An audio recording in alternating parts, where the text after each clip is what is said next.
In Good Time, written and narrated by yours truly, Gabriel Cobb. Chapter 12, Another Chance. We had kept the train parked in the tunnel, and it snowed very heavily overnight outside.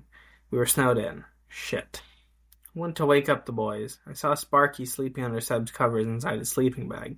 I smiled and decided to let Seb sleep in, but I had a feeling that Gordon would already be up. I walked through the train and car towards the caboose. I just had to follow the smell of a blunt. Bingo! There he was, standing on the edge of the caboose, which was partially inside of a snowdrift. "Morning, dude. How you feeling?" He handed me the blunt and I took a drag from it. "I feel fine, but now again I feel the burden and weight of being a father figure again, and also now he's our responsibility. He isn't a kid, I know, but he just looks identical to Johnny grown up and all that." But, yeah, that's true, he did. He really did look like Johnny if he had the chance to grow up. But don't you see, Gordon? That's the beauty of it again. You get another chance to be a father again. In a roundabout way, I guess. I also told Seb about Mary and Johnny. I didn't ask you because I didn't want to dredge up those emotions. I hope you can forgive me. He seemed a bit shocked, but quickly got over it. "Yeah, you're forgiven, of course. It also makes sense for him to know more about us. I just hope to learn more about him going forward." I nodded in agreement, and then as I started to wonder what Seb's hobbies were, as I'd never asked. Right on cue, he appeared with Sparky running ahead of him, barking his little head off, as always. "Good morning, guys. Enjoying the fuck ton of snow we seem to get?"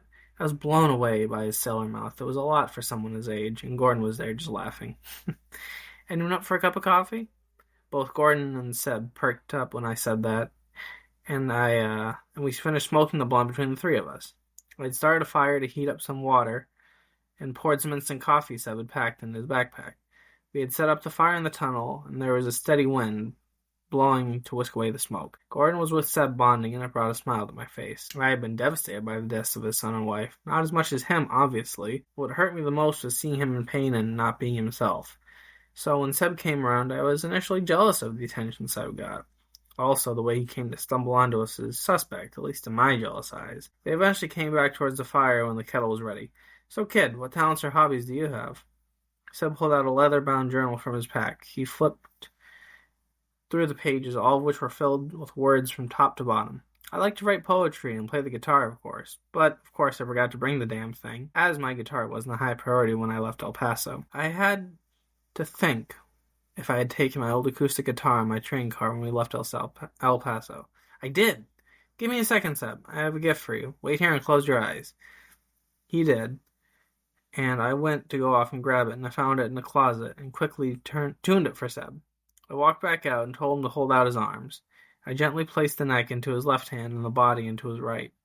He opened his eyes, and then his eyes went wide when he saw and felt what he had in his hands. "Oh my God, thank you so much. You don't know how much this means to me." He put the guitar down and hugged me so tight I thought I'd burst. Then I could have sworn I saw a light shine further down in the tunnel.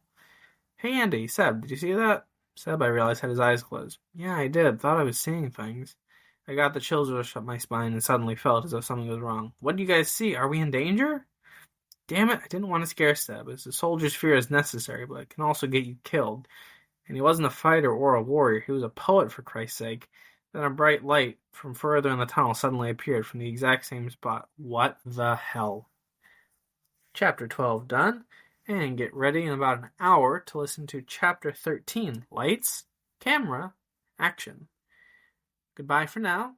Have a good night or day, and hope to see you soon. Bye.